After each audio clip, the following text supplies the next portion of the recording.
Hi, I think we can all agree that after spending a day hanging out and catching up with our friends, we typically feel happy and content. If not, we wouldn't do it. Facebook is another means of catching up, even hanging out with our friends digitally. In the comfort of our own home and in our bed, all hours of day or night, and no matter what we're wearing, we can still catch up with our friends by scrolling through the newsfeed and pages. But why is it that we don't feel the same positive and contentment?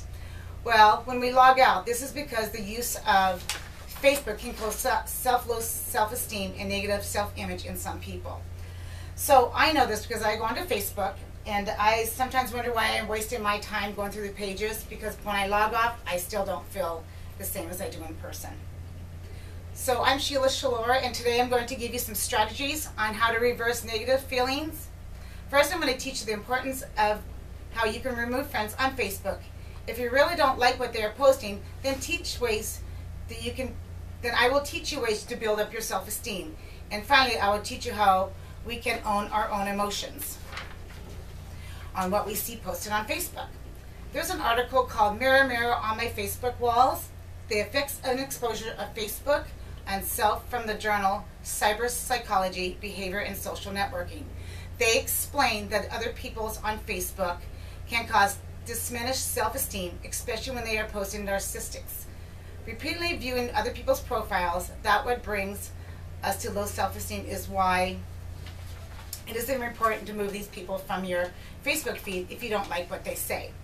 The article, Do Facebook and Other Social Media Encourage Narcissism? Psychology Today states that those who brag on Facebook, significant others, are more likely to have many insecurities themselves and low self-esteem. This creates an endless cycle of negativity. If the posters have low self-esteem, then their posts can cause low self-esteem in others. So those people resort to narcissistic posts, and so they resort to other posts to make them feel better, and so on. So let's talk about that.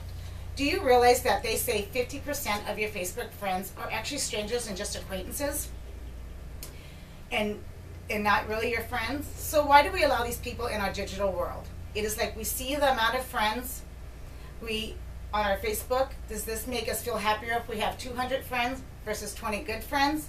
I have a lot of friends on Facebook and from high school, and I love to see what's going on in their lives.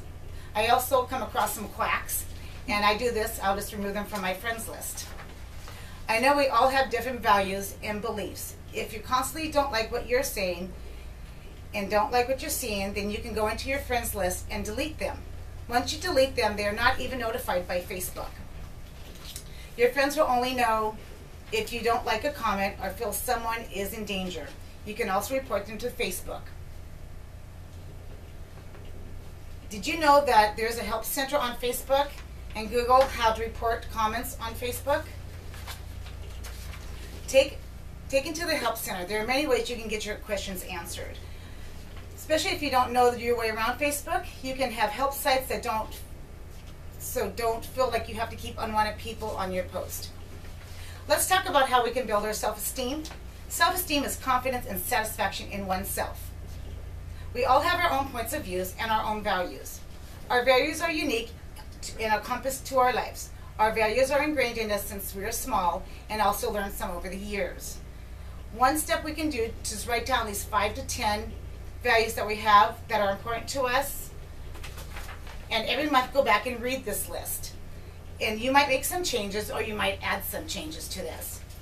You can be your accomplishments in life, family, how we treat others, and what I appreciate in life.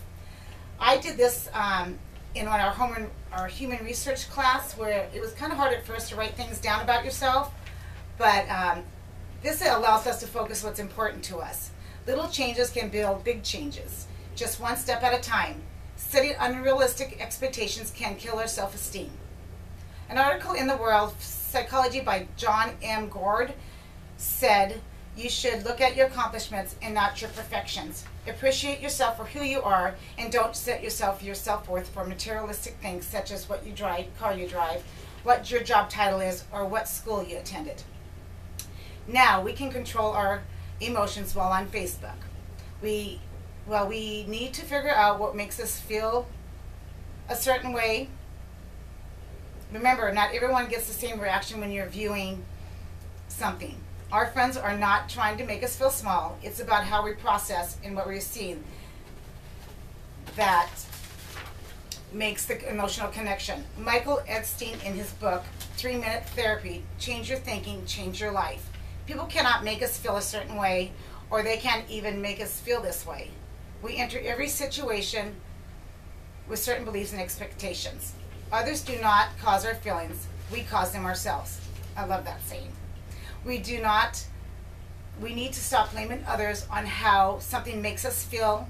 So next time you're feeling down about something, comment or a situation that made you feel that awful, or consider the pain, distress you're feeling is in your hands, and so on. The solution is for you to solve. So now I hope everyone who struggles on self-esteem while on Facebook can put some of this information to their lives, because we don't have to keep friends on Facebook. We can build up our own self-esteem, and by making small changes, we know the ways to control our emotions.